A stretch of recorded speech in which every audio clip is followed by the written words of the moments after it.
Les corps sera rapatrié ici à Kinshasa le mercredi de cette semaine, le 5. Hein? Oui, le 5. Donc ce mercredi, les corps sera rapatrié. Mais c'est que moi, je suis contre toutes les procédures qui ont été entamées quant au rapatriement et les obsèques qui se font là-bas. Et elle sait en quoi le chef de l'État lui avait dit. Le chef de l'État avait ordonné et avait rassuré à ce que la délégation qui devrait accompagner la maman d'Alexandra, qu'elle soit accompagnée par nos avocats et certains membres du gouvernement pour aller saisir la justice canadienne et pour que le procès ait lieu et que nous puissions avoir la lumière sur l'assassinat de notre sœur Alexandra. Mais commencer à faire des cagnottes, commencer à prélever de l'argent pour, oh non, nous cherchons les avocats. Est-ce que notre ambassade là-bas au Canada manque un avocat pour mettre à la disposition de la maman pour aller porter plainte, pour ouvrir les dossiers? Ça nous frustre, ça fait mal au cœur. Arrivé là-bas au Canada, la dame commence à faire des vidéos, des interviews, des selfies, allant même visiter la chambre où dormait sa fille. Je me pose la question, pourquoi l'ambassade de la RDC là-bas au Canada avait laissé cette largesse, cette liberté à cette dame? Pourtant, elle devait être contrôlée. La chambre de sa fille ne devrait pas être ouverte jusqu'à ce que les enquêteurs canadiens devraient venir avec les experts de la police, devaient faire les enquêtes. Pendant que le procès n'a pas encore commencé, ce ne sont que des rumeurs, des gens inventent des histoires pour essayer un peu d'attirer certaines sympathies des autres histoires et les autres en profitent pour commencer à se faire de l'argent. Vous pensez que la cagnotte qui est lancée, est-ce que cet argent sera vraiment canalisé pour aider la dame? Je ne pense pas. Parce que l'ambassade de la RDC là-bas au Canada ne manque pas de juristes, ne manque pas des avocats qui pourront mettre ces avocats aux côtés de la dame pour ouvrir les enquêtes, pour saisir la justice canadienne. Ils peuvent normalement manifester, aller jusqu'au tribunal. Il ne faut pas vous limiter à la police parce que la police canadienne a montré ses limites. Cette police a des limites, cette police est complice, cette police est incapable d'arrêter des criminels qui ont assassiné notre soeur. L'ambassade de notre République démocratique du Congo, là-bas au Canada, c'est à eux. Et la délégation qui a accompagné la dame. Parce que selon la communiqué... C'était les 10 visas, non? C'était 10 visas. Selon le communiqué de la présidence, il a fallu que parmi la délégation, qu'il y ait des avocats et des juristes pour aller ouvrir les enquêtes. C'est temps-là qu'on a retrouvé le corps sans vie d'Alexandra. Jusque-là, notre enquête est ça, la chambre. Aucune enquête. D'ailleurs, quand les suspects ne sont pas interpellés, la procédure judiciaire n'a même pas été entamée. Nous attendons encore qu'il y aurait une cagnotte qui est ouverte en vue d'aider la maman pour aller porter plainte. Vous voulez vous moquer de qui? Pendant que l'ambassade de la République démocratique du Congo est là-bas au Canada, vous vous organisez pour chercher de l'argent pour faire ouvrir. Non, non. Les Canadiens ne vont pas nous prendre au sérieux. Là, je vous coupe. Toutes ces femmes qui disent comme ça, c'est l'esprit de la sodomie. Donc elles encouragent Balthazar. C'est de la sodomie. Sodome et Gomorrhe. Ils ont des esprits pervers. Pourquoi vous pouvez assumer ce genre de comportement? Donc si vous n'êtes pas satisfait chez toi à la maison avec ton homme, tu dois aller chercher un Balthazar pour vous satisfaire. Nous condamnons Balthazar, mais je condamne aussi les services qui ont allé enquêter sur Balthazar. Parce qu'il a été accusé non par l'obsession sexuelle, il a été accusé par des détournements. Ils sont allés faire des enquêtes pour les détournements, c'est pourquoi ils ont allé fouiller dans toutes ces archives. Et en fouillant, ils ont tombé sur des vidéos. Et pourquoi prendre ces vidéos et mettre ça dans la toile? La justice de la Guinée équatoriale devait d'abord commencer à interpeller aussi les enquêteurs qui sont allés vers Balthazar. Les interpeller, les juger, pour leur demander qu'est-ce qui les a poussés à publier toutes ces vidéos dans les réseaux sociaux. Dénoncer aussi certains Balthazar qui sont dans l'ombre.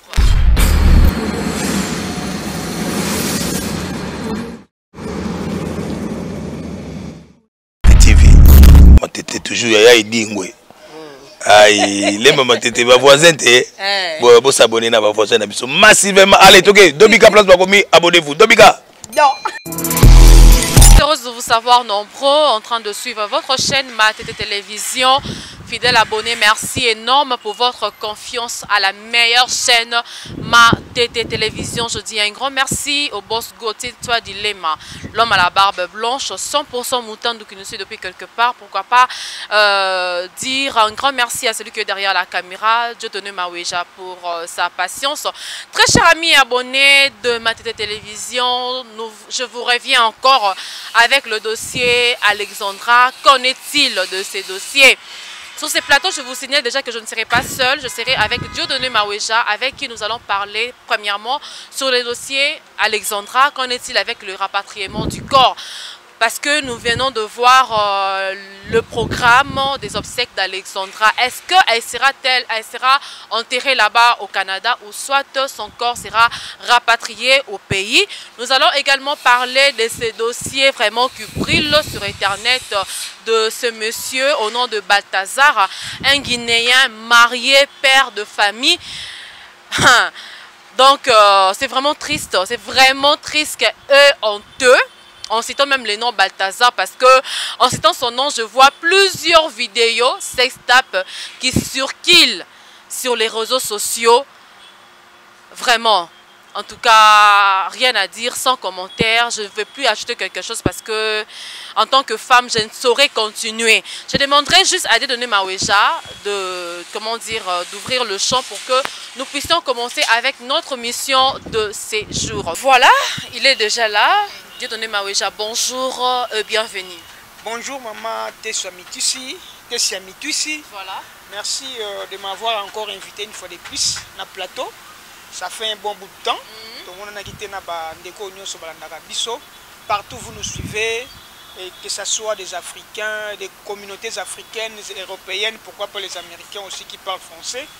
Nous vous avons manqué pendant un bon bout de temps, mais nous sommes déjà de retour et nous allons vous parler tout ce qui se passe entre les dossiers, entre autres les dossiers Alexandra et pourquoi pas les fameux Balthazar, un obsédé sexuel. Voilà. Donc on va en parler en long et en large. Je suis vraiment ravi de vous voir rencontrer encore une fois de plus. Aujourd'hui sur MaTT Télévision, nous allons partager, nous allons échanger. Voilà, nous allons partager, nous allons échanger. Commençons par le dossier Alexandra Martine paix à son âme. Qu'en est-il de ces dossiers? Est-ce que le corps sera rapatrié? Parce que tout le monde a déjà programme, Yamatanga, et déjà Babimisi Yango. Alors, vous allez enterrer Kuna ou soit son corps sera rapatrié? Le corps sera rapatrié ici à Kinshasa le mercredi de cette semaine, le 5. Hein? Oui, le 5. Donc, ce mercredi, le corps sera rapatrié. Mais c'est que moi, je suis contre toutes les procédures qui ont été entamées quant au rapatriement et les obsèques qui se font là-bas. Okay. Pourquoi? Parce que j'ai suivi des vidéos, j'ai suivi des communautés africaines qui sont là-bas. Ils veulent faire un obstacle. Ils ne veulent pas que les corps quittent le Canada pour ici à Kinshasa où notre sœur sera enterrée dans la terre de ses ancêtres. Pourquoi je suis contre? Je suis contre parce que bien avant le départ de la maman Rosemini Diondo, elle a été reçue par le ministre des Affaires étrangères, elle a été reçue par la conseillère du chef de l'État, elle a été reçue par les couples présentiels. La maman Rosemini Diondo sait l'entretien qu'elle a eu avec le chef de l'État. Le chef de l'État l'avait rassuré, le chef de l'État avait ordonné et elle sait en quoi le chef de l'État lui avait dit. Le chef de l'État avait ordonné et avait rassuré à ce que la délégation qui devrait accompagner la maman d'Alexandra, qu'elle soit accompagnée par nos avocats et certains membres du gouvernement pour aller saisir la justice canadienne et pour que le procès ait lieu et que nous puissions avoir la lumière sur l'assassinat de notre sœur Alexandra. Mais je me pose mille et une questions. Comment cette maman qui avait gardé le silence ici à Kinshasa, depuis qu'elle avait fait la vidéo annonçant la disparition de sa fille, cette dame n'avait plus parlé jusqu'à ce qu'elle ait voyagé vers le Canada. Mais chose étonnante, arrivée là-bas au Canada, la dame commence à faire des vidéos, des interviews, des selfies, allant même visiter la chambre où dormait sa fille. Je me pose la question, pourquoi l'ambassade de la RDC là-bas au Canada avait laissé cette largesse, cette liberté à cette dame? Pourtant, elle devait être contrôlée. La chambre de sa fille ne devrait pas être ouverte jusqu'à ce que les enquêteurs canadiens devraient venir avec les inspecteurs de la police, devaient faire les enquêtes pour prélever les empreintes, beaucoup des histoires pour que les enquêtes ne soient pas biaisées. Mais tout ce qu'elle a fait là, c'est juste de détruire et de compromettre tout ce que les procès, peut-être la justice, pourra faire à l'encontre. Mais vous pensez que depuis tout ce temps-là qu'on a retrouvé le corps sans vie d'Alexandra, jusque-là, notre enquête est ça, la chambre aucune enquête. Okay. D'ailleurs, quand les suspects ne sont pas interpellés, la procédure judiciaire n'a même pas été entamée. Donc jusque-là, aucune enquête, aucune interpellation. Il a fallu que l'ambassade, selon l'ordonnance du chef de l'État, comme il avait ordonné à la délégation d'accompagner la maman avec nos avocats venant ici à la République démocratique du Congo, c'est à eux d'aller faire pression à la justice ou porter plainte. Comme la personne qui a tué Alexandra n'est pas connue, on soupçonne certaines personnes. Faites une plainte à l'inconnu. Porter plainte contre l'inconnu. Quand en portant plainte contre l'inconnu, tous les suspects cités dans l'affaire d'Alexandra devraient nécessairement être appelés, entendus par la justice, afin que le procès commence. Voilà. Mais la maman, la façon dont elle a fait son agissement, et la communauté congolaise et d'autres communautés qui vivent là-bas au Canada devraient nécessairement aider la maman. Aider la maman, c'est-à-dire quoi? Faire des manifestations sur le terrain, faire du bruit. Ce n'est pas aller chercher à tout prix à prendre des selfies avec la dame. Ça n'arrangerait rien. Mais maintenant, le programme est déjà sorti. La messe d'action de grâce, ça sera organisée, je ne sais pas si c'est mardi, à la veille avant le rapatriement du corps. Nous attendons encore qu'il y aurait une cagnotte qui est ouverte en vue d'aider la maman pour aller porter plainte. Vous voulez vous moquer de qui? Pendant que l'ambassade de la République démocratique du Congo est là-bas au Canada, vous vous organisez pour chercher de l'argent pour en faire ouvrir. Non, non. Les Canadiens ne vont pas nous prendre au sérieux. Normalement, ceux qui vont porter plainte, c'est l'ambassade de notre République démocratique du Congo là-bas au Canada. C'est à eux de porter plainte. C'est à eux d'assister la maman, de l'accompagner pour qu'il puisse aller porter plainte. Mais commencer à faire des cagnottes, commencer à prélever de l'argent pour, oh non, nous cherchons les avocats. Est-ce que notre ambassade là-bas au Canada manque un avocat pour mettre à la disposition de la maman pour aller porter plainte, pour ouvrir les dossiers? Ça nous frustre, ça fait mal au cœur. Donc ça prouve nécessairement que c'est comme si nos communautés qui sont là-bas ne sont même pas étudiées. Excusez-moi le terme. Parce que la façon dont ils sont en train de procéder, ça représente vraiment un manque de maturité que nous ne pouvons pas imaginer. Je demande, je réitère ma proposition à l'ambassade de notre République démocratique du Congo là-bas au Canada, c'est à eux et la délégation qui a accompagné la dame. Parce que selon la communiqué... C'était les 10 visas, non? C'était 10 visas. Selon le communiqué de la présidence, il a fallu que parmi la délégation, qu'il y ait des avocats et des juristes pour aller ouvrir les enquêtes. Mais où sont-ils? Où sont passés? Et notre ambassade, pourquoi vous ne pouvez pas porter plainte suite à ce qui se passe? Vous abandonnez la dame. La dame, elle est sous le choc. Elle n'a pas le même raisonnement que nous autres. Elle est dépassée. Elle est dépassée. Normalement, elle peut toujours commettre des erreurs. Mais c'est à vous. Vous pouvez être choqué, mais pas de la même manière qu'elle. Donc, c'est à vous de vous ressaisir et de dicter la dame la voie à suivre pour que ces enquêtes puissent être liées. Et que le gouvernement et la justice canadienne puissent sentir vraiment dans la difficulté, la pression que toutes les communautés vont mettre pour que nous puissions avoir un peu la lumière. Parce que les principaux suspects, citant Christopher, citant Louane et d'autres personnes là, ne sont pas inquiétés. Ils sont libres, vacants calmement à leurs activités. Ça frustre. Mais maintenant, la façon aussi dont nos communautés sont en train de se comporter là-bas au Canada, ça n'arrange pas pour que cette affaire soit vraiment mise au clair. Voilà un peu notre inquiétude, mais nous réitérons, nous demandons à l'ambassade de porter plainte, d'aider la maman, de l'orienter. Parce que la maman, normalement, la police, là je reviens maintenant à la police canadienne, La police canadienne nous avait rassuré quelque chose. Une fois que la maman sera là-bas au Canada, elle va s'entretenir avec la maman. Il y a d'autres vidéos que la police n'avait pas mis à l'opinion. Elle devrait montrer ça à la maman et dire réellement ce qui s'est passé. Mais nous ne comprenons pas, depuis que la police a tenu à nous dire que non, à publier que non, la mort d'Alexandra c'était par incident, pour dire que non, Alexandra avait glissé, c'est pourquoi cela a causé sa mort. C'est comme si ils ont en train de camoufler cette histoire d'assassinat d'Alexandra. Cela prouve à suffisance que la police et tous ces criminels sont complices, sont dans le même sac.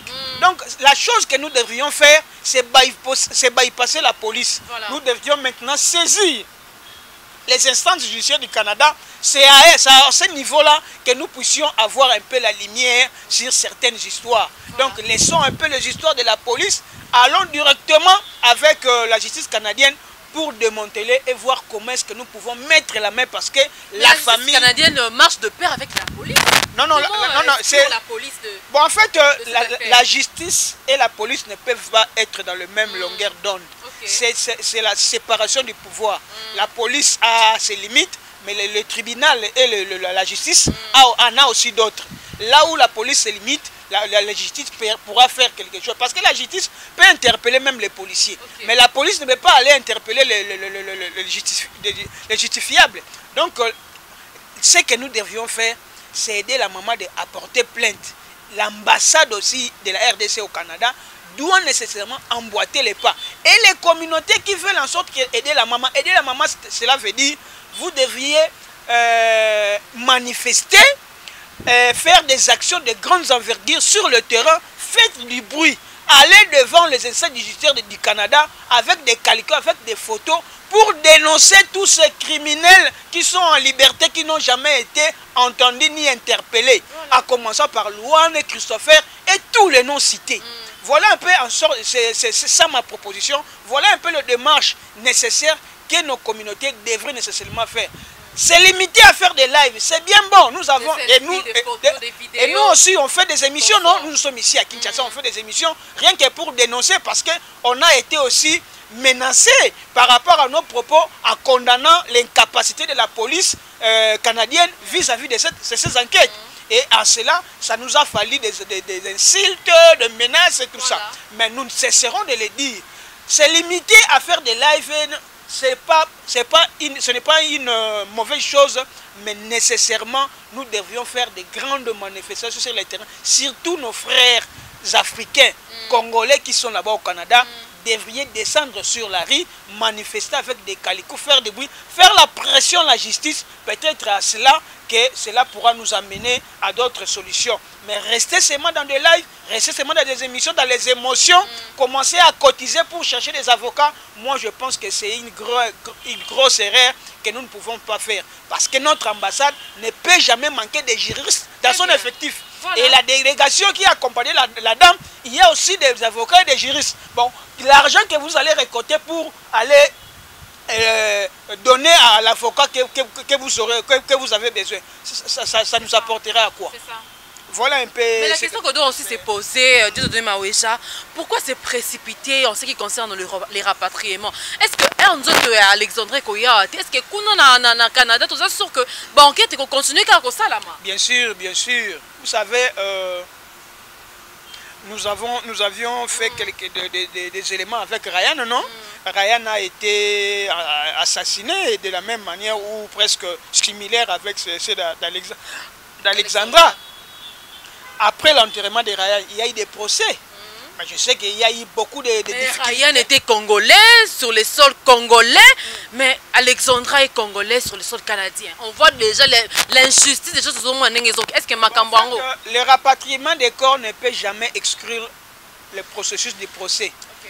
On voit même dans le télé, on regarde des documentaires, il y a des dossiers, quelqu'un qui est mort il y a 20 à 30 ans passés, enterré même, oublié, mais leur procès continue. Donc, les rapatriements des corps ne va jamais impacter sur la justice si le procès aura lieu. Il y aura un membre de la famille qui sera là-bas, qui restera là-bas pour... Non, mais pas, parce que normalement, les membres de la famille peuvent rester. Ils peuvent aussi être représentés par les avocats. Parce que les avocats représentent déjà les membres des familles. Peut-être on pourra mettre une pause pendant cette période de deuil. Le corps est rapatrié, on enterre, et puis une délégation de la famille retourne là-bas au Canada pour poursuivre les enquêtes. Voilà. C'est faisable. Mais dire que le rapatriement des corps fera en sorte que, non, que les enquêtes ne puissent pas avoir lieu, moi je ne pense pas. C'est une grosse erreur et je ne pense pas que des personnes instruites, voilà, intellectuelles, pouvaient penser à de tels scénarios. Même si le corps est rapatrié, il y a toujours moyen que le procès ait lieu et que les coupables soient condamnés. Parce que la justice, si cette justice est vraiment une justice qui respecte le règlement et le loi de leur pays, même si ce sont des Canadiens qui ont assassiné un expatrié ou un étranger dans leur pays, nécessairement cette justice doit dire la loi. Dire la loi, c'est-à-dire condamner, même si le bourreau sera canadien ou un étranger. Parce que jusqu'à présent, tous les noms cités sont de présumés innocents parce qu'ils n'ont jamais été entendus, ils n'ont jamais été devant leur juge naturel. Donc ils sont, pour le moment, ils jouissent des présomptions d'innocence. Voilà. Jusqu'à ce qu'ils seront condamnés, c'est à ce moment-là qu'ils seront appelés coupables. Donc tous les noms cités, que ce soit Louane, que ce soit Christopher et tous les autres noms cités, ils sont encore dans la présomption d'innocence. Mais seulement nous exigeons que le procès ait lieu pour que nous puissions avoir la lumière de qui a fait quoi, qui et qui. Parce que normalement, il y a beaucoup de ressortissants. Les étrangers là-bas au Canada, voilà, leur vie serait peut-être en danger si nous laissons ces bandes de criminels puissent toujours continuer à opérer dans la quiétude sans être inquiétés. Donc, voilà, que la justice soit vraiment mise en œuvre pour que ces coupables, ces malfrats soient condamnés pour que demain ou après-demain, qu'il y ait un peu, que nous puissions épargner d'autres vies qui seraient en danger. Voilà, épargner beaucoup de vies qui seront en danger face à ces malfaiteurs vraiment qui nuisent, comment dire, qui sont en train de nuire la vie des innocents. Revenons un peu aux faits. Parlons de l'ordinateur d'Alexandra. Il paraîtrait que l'ordinateur de notre chère regrettée Alexandra se retrouve entre les mains de Louane. Est-ce vrai ou est-ce faux? Donc ce sont encore des rumeurs. Parce que un homme averti, nous, les avant c'était les portables.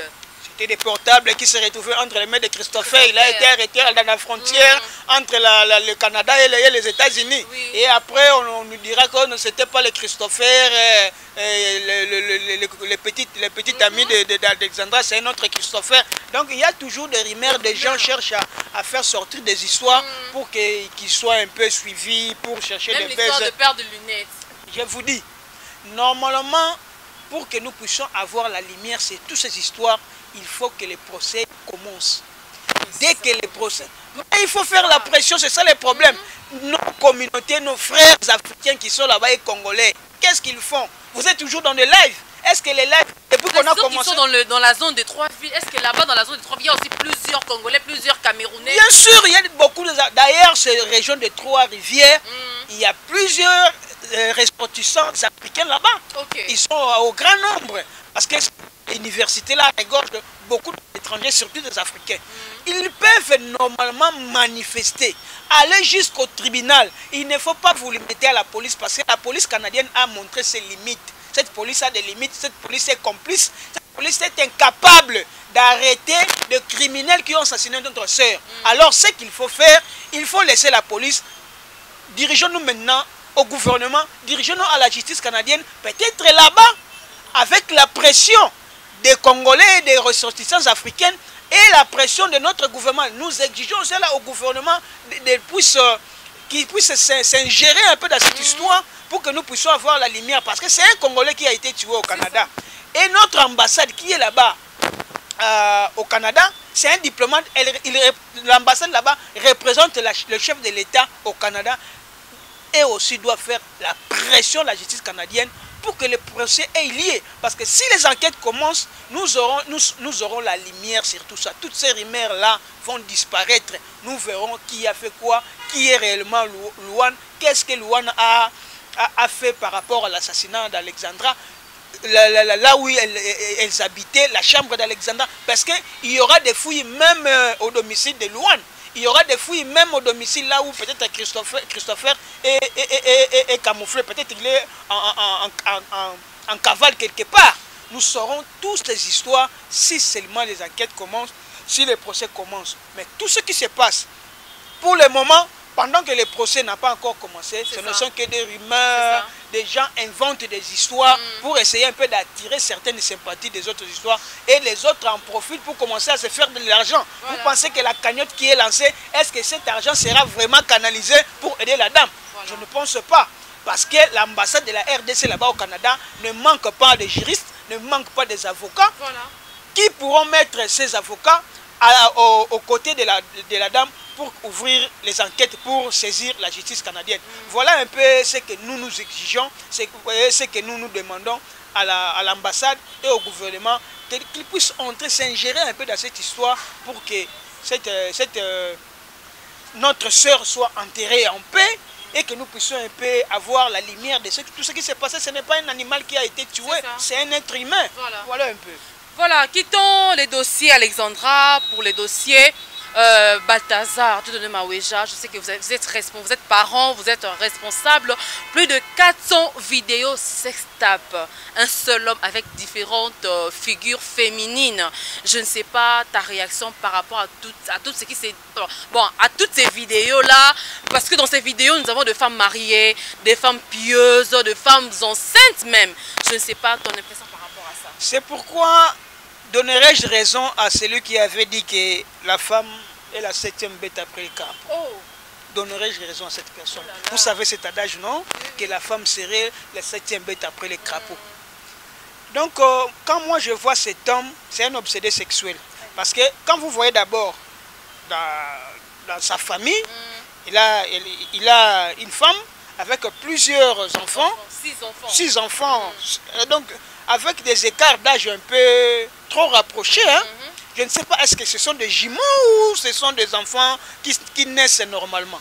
Donc, avoir cet homme, c'est un obsédé sexuel et il a profité de sa notoriété comme étant un chef d'une entreprise pour commencer à abuser des femmes aux filles. Parmi toutes ces victimes, il y a aussi des femmes mariées. Des hauts responsables aussi, des femmes mariées, des hauts responsables, peut-être ils ne manquaient pas l'argent devant son mari, devant son époux. Mais comment accepter être sourdoyé ou peut-être passer sous le charme d'un homme pendant que vous avez un mari responsable qui vous donne tout? C'est pourquoi nous commençons à donner raison à la personne qui a dit que la femme serait une 7e bête après les crapauds. Parce que la femme, même si vous nous donnez tout, mais elle est toujours capable à abuser parfois de la confiance que l'homme lui donne. Mais il y a certaines femmes qui disent qu'il ne faut pas arrêter ou soit, comment dire de mal de Balthazar, vu qu'il était à mesure de satisfaire plusieurs femmes qui d'entre elles, d'autres, comment dire, peut-être à cause de la satisfaite de conjoint na bango. Là, je vous coupe.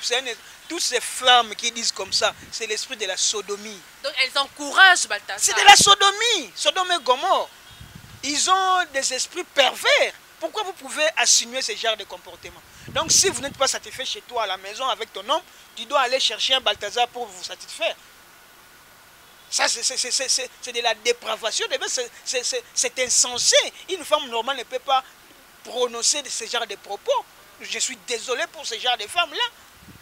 Est-ce que ceux qui disent, sont-elles mariées ou ils sont encore célibataires? Non, c'est des femmes mariées qui sont mariées, alors ils doivent nécessairement peut-être être répudiés de leur foyer. Moi, je ne peux jamais garder une femme qui prononce ce genre de propos devant l'opinion comme ça. C'est peut-être en coulisses. Moi, je ne sais pas. Parce que c'est lui qui peut donner raison à cet obsédé sexuel. Ce n'est que celui qui pratique le même histoire. Il est pervers. Non. Mais moi, nous condamnons Balthazar. Mais je condamne aussi les services qui ont allé enquêter sur Balthazar. Parce qu'il a été accusé non par l'obsession sexuelle, il a été accusé par des détournements. Ils sont allés faire des enquêtes pour les détournements, c'est pourquoi ils ont allé fouiller dans toutes ces archives. Et en fouillant, ils ont tombé sur des vidéos. Et pourquoi prendre ces vidéos et mettre ça dans la toile? Donc la justice de la Guinée équatoriale devait d'abord commencer à interpeller aussi les enquêteurs qui sont allés vers Balthazar. Les interpeller, les juger pour leur demander qu'est-ce qui les a poussés à publier toutes ces vidéos dans les réseaux sociaux. Dénoncer aussi certains Balthazar qui sont dans l'ombre. Non, c'est pas une façon. Parce que publiant ce genre de vidéos, vous exposez toute une génération. C'est exposer notre jeunesse. Mais oui, il faut des foyers détruits. Il y a des secrets professionnels que nous ne pouvons pas oublier. Parce que parmi les femmes publiées ou tombées dans ces pièges, il y a des femmes de hauts responsables de leur pays. C'est garder, c'est protéger leur foyer ou de détruire le foyer. Vous parlez de pièges. Est-ce que ces femmes étaient piégées par Balthazar, vous pensez? Non. Bon, en fait, vous savez... Manipuler peut-être. Oui, on peut parler de la manipulation. Vous savez, la femme a toujours un côté faiblesse. Parce que c'est pourquoi on nous demande toujours de protéger. Quand l'homme se promène avec la femme, c'est toujours l'homme qui est censé de protéger la femme. Donc, quelque part, la femme démontre certaines faiblesses, quel que soit son niveau d'études ou le niveau qu'il a dans la société. Donc la femme est toujours sujet à être protégée. Donc moi je condamne Balthazar parce qu'il a très mal agi en parcourant et en abusant de toutes ces filles et femmes mariées. Mais je condamne aussi les enquêteurs qui sont allés là-bas pour enquêter parce que l'objectif de leurs enquêtes, ce n'était pas de publier ces vidéos dans les réseaux sociaux. Ils pouvaient nécessairement constater, peut-être aller prendre des vidéos et rechercher chacun des responsables de ces filles qui sont tombées dans le piège de Balthazar, d'arranger ça un peu en coulisses ou dans un procès en huis clos. Au lieu Il y a déjà la danse de Balthazar déjà qui est là sur les réseaux sociaux. Vraiment, c'est bizarre. Moi, quand j'avais suivi déjà le fameux P. Diddy en Afrique, aux États-Unis d'Amérique, je voyais que on avait aussi des P. Diddy africains, mais que cela tardait à venir. Et dès que je vis cette histoire de Balthazar, je me dis, je ne me suis jamais trompé qu'il y aurait aussi d'autres P. Diddy ici en Afrique qui pouvaient aussi s'abuser. Heureusement, ici, il n'y a que des filles. Là-bas en Amérique, il y avait des filles et des hommes qui passaient sous le charme des P. Diddy. Mais ici, au moins, Balthazar, étant un obsédé sexuel, mais il ne sortait qu'avec des femmes, bien que ce soit aux arrêts, les procès devraient nécessairement commencer.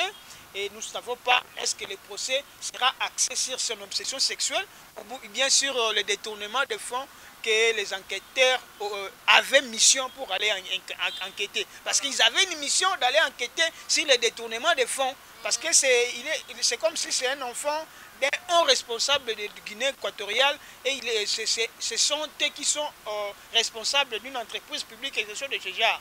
Alors, il était accusé de détournement de fonds et quelque chose de pareil. Oui. Mais parmi les victimes, il y a aussi des Camerounais dedans. Les Camerounaises dedans, ce n'est pas seulement des Équateurs guinéens. Voilà. Il y a aussi des Camerounaises aussi dedans parce qu'ils sont frontières avec les Cameroun et tout ça. Donc nous exigeons à ce que la justice équato-guinéenne puisse faire un bon travail. Sortez un peu cette histoire parce qu'il y a beaucoup de couples, beaucoup de foyers qui sont en jeu. Au lieu de continuer à enflammer la toile sur ces histoires, ça va un peu léser beaucoup de familles. Moi, je me mets à la place de sa femme. Bon, son épouse est innocente, elle a juste tombé sur les mauvaises mains d'un mauvais homme, d'un criminel sexuel. Donc elle doit assumer, peut-être il en connaissait ou peut-être elle était innocente, là on ne sait pas. Mais du moins, c'est que nous pouvons demander aux autorités de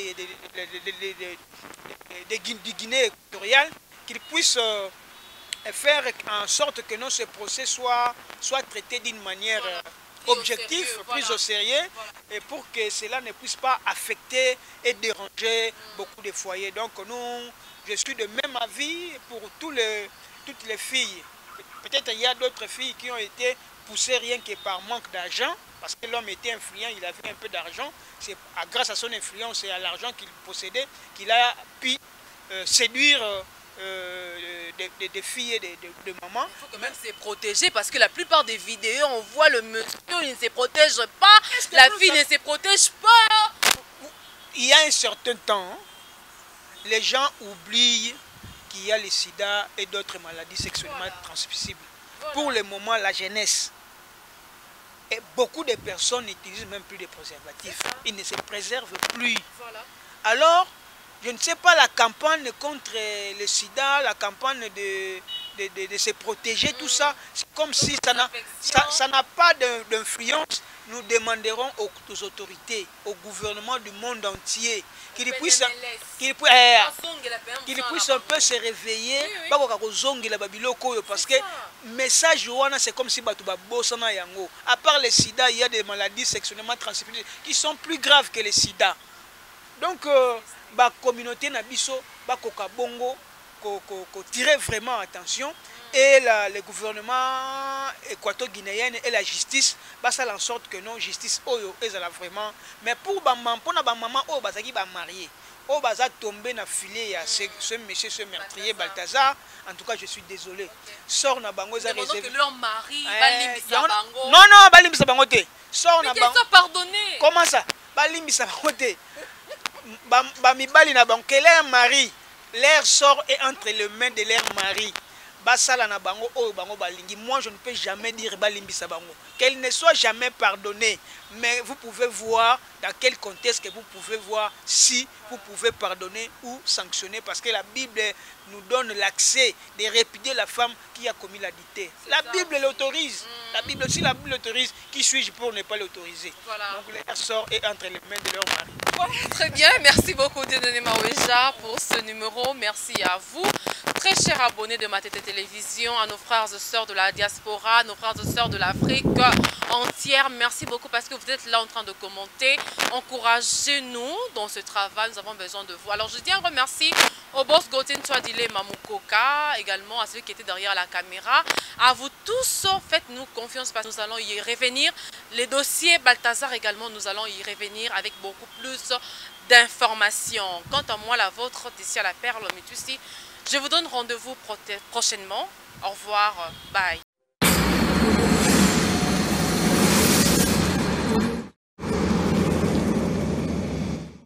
TV, Matete toujours yaya idingwe.